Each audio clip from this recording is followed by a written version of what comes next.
por exemplo, que eu não distingo muito, não faço muito essa distinção que fazem certos amigos meus, ou um pouco puristas, né? Da poesia do livro e da poesia da canção, não. Eu acho que quando eu parto de uma canção, eu procuro botar nela a mesma intensidade poética que eu ponho num poema. É claro que seria difícil você musicar, por exemplo, o Paraíso Perdido de Milton ou o Inferno de Dante, né? Mas também é muito difícil você atingir, às vezes, a emoção poética que você atinge numa simples canção, tá vendo? Uma canção que tem aquele casamento perfeito entre música e letra, né? Por exemplo, essa canção que eu fiz com o meu querido Tom, né? O que tinha de ser, eu acho que nessa canção há uma síntese muito grande de amor do que um homem pode sentir por uma mulher. Ela diz o seguinte: porque foste na vida a última esperança, encontrar que me fez criança, porque já eras minha sem eu saber sequer, porque eu sou o teu homem e tu minha mulher, porque tu me chegaste sem me dizer que vinhas, e tuas mãos foram minhas com calma, porque foste em minha alma como um amanhecer, porque foste o que tinha de ser, porque foste em minha alma como um amanhecer, porque foste o que tinha de ser.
Como é que você define o homem Vinícius de Moraes?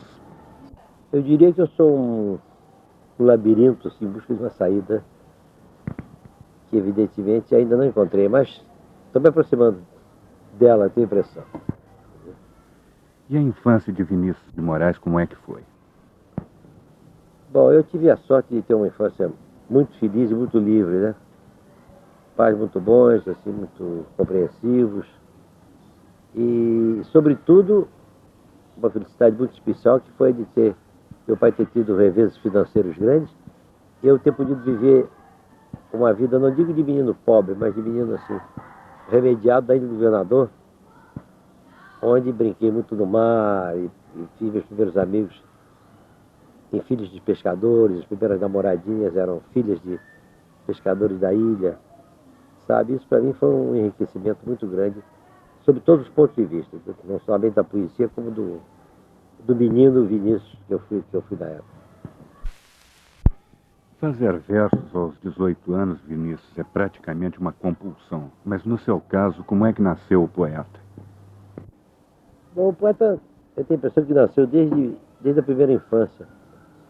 Eu me lembro que na nossa casa da Ilha do Governador, eu descobri uma coleção que todo mundo tinha naquela época, que chamava-se O Tesouro da Juventude.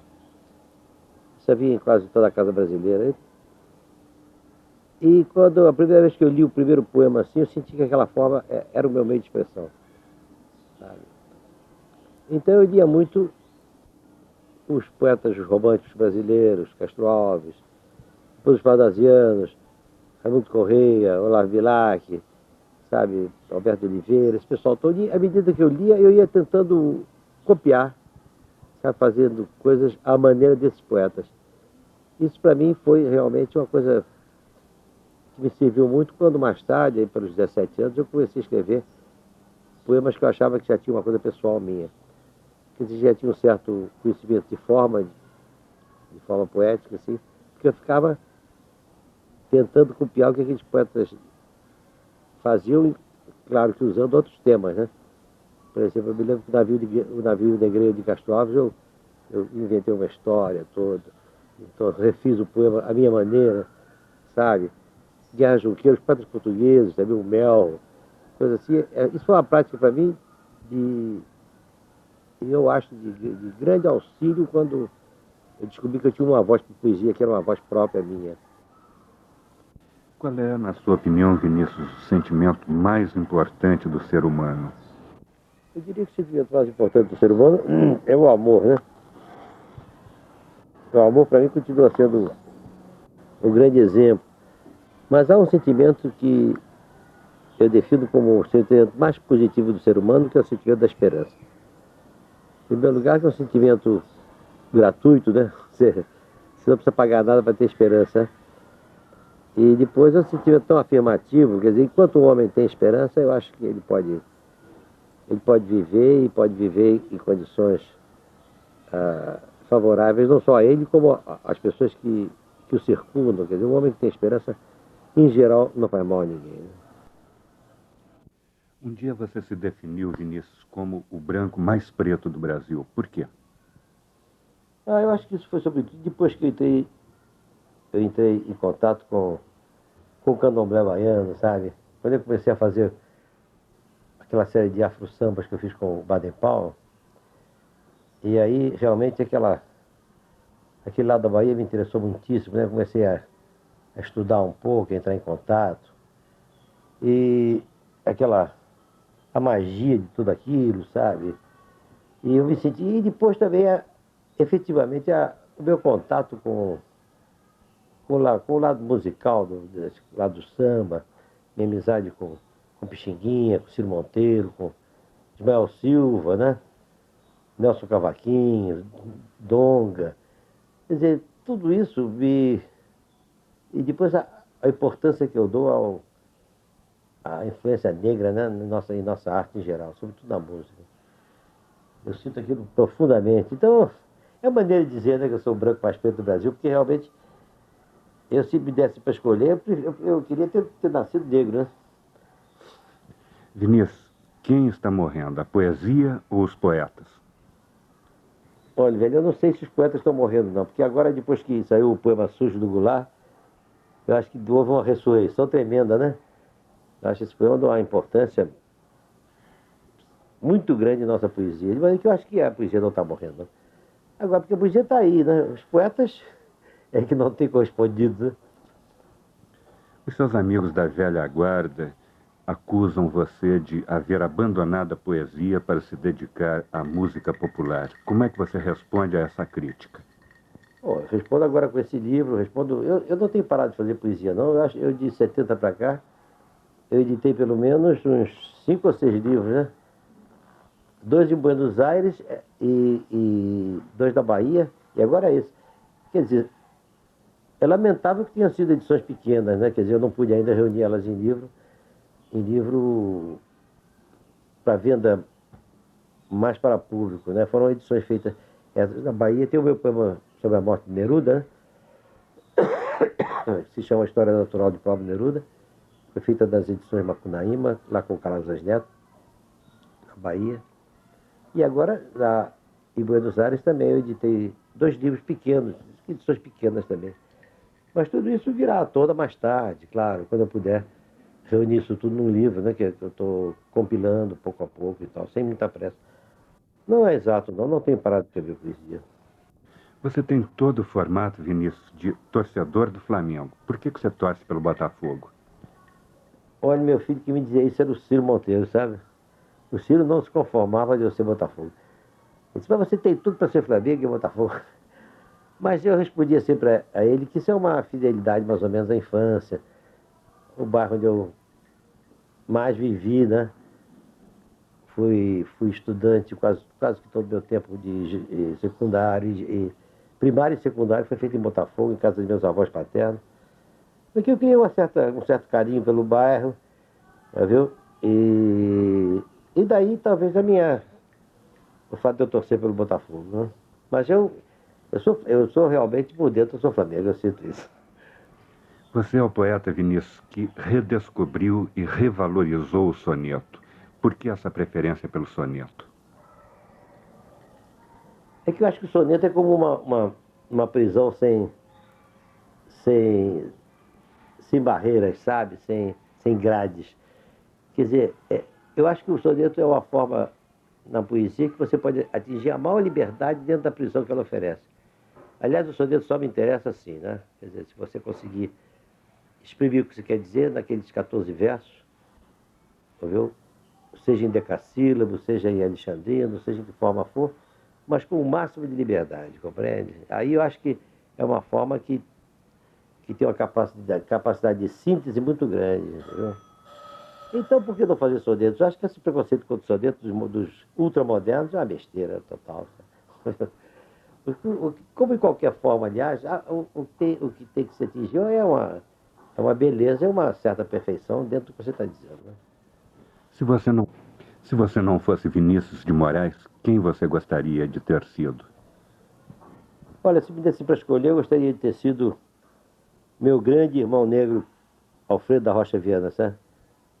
Chamado Pixinguinha. Esse, realmente, eu acho que foi o ser mais lindo que eu encontrei dentro da escala humana, sabe? Esse eu tiro o chapéu para ele, totalmente. O que você ainda precisa fazer na vida, Vinícius? Eu precisava fazer tanta coisa, rapaz, mas não sei se dá tempo mais não, mas a gente vai fazendo, né, como pode. Eu gostaria depois desse ciclo que eu estou vivendo agora, ver se reformulavam, de um certo modo, minha poesia, né? Se há alguma coisa nova para dizer. Se não houver também, não tem importância não, porque eu acho que eu já fiz bastante, sabe? Então, mas eu gostaria de realmente descobrir alguma coisa nova, algum eco novo, alguma coisa que desperte os jovens, porque o meu problema são sobretudo os jovens, né? Para uma nova aproximação poética, para uma nova realidade poética, para uma nova mensagem poética, embora eu tenha muita antipatia por essa palavra. Um novo recado poético, né? Que não foi dado ainda. Aos 63 anos de idade, Vinícius, você se considera um jovem? Eu estava outro dia conversando com minha mulher, que é uma mulher bastante jovem, ela tem 24 anos, que eu agora estou em contagem regressiva, né? Mas eu acho que a gente não deve se preocupar muito com isso, não, porque, poxa, a velhice é um fenômeno biológico, ela vem mesmo para qualquer um, né? Então eu acho que a juventude, a gente tem que conservar ela, sobretudo no espírito, né? Na cuca, entendeu? E a gente sendo jovem de espírito, o corpo responde. Você é um sonhador, Vinícius? Eu sou um sonhador que, sem parar, né? As ilusões eu perdi quase todas, mas o sonho não, felizmente. Continuo mantendo a minha capacidade de me assombrar com as coisas.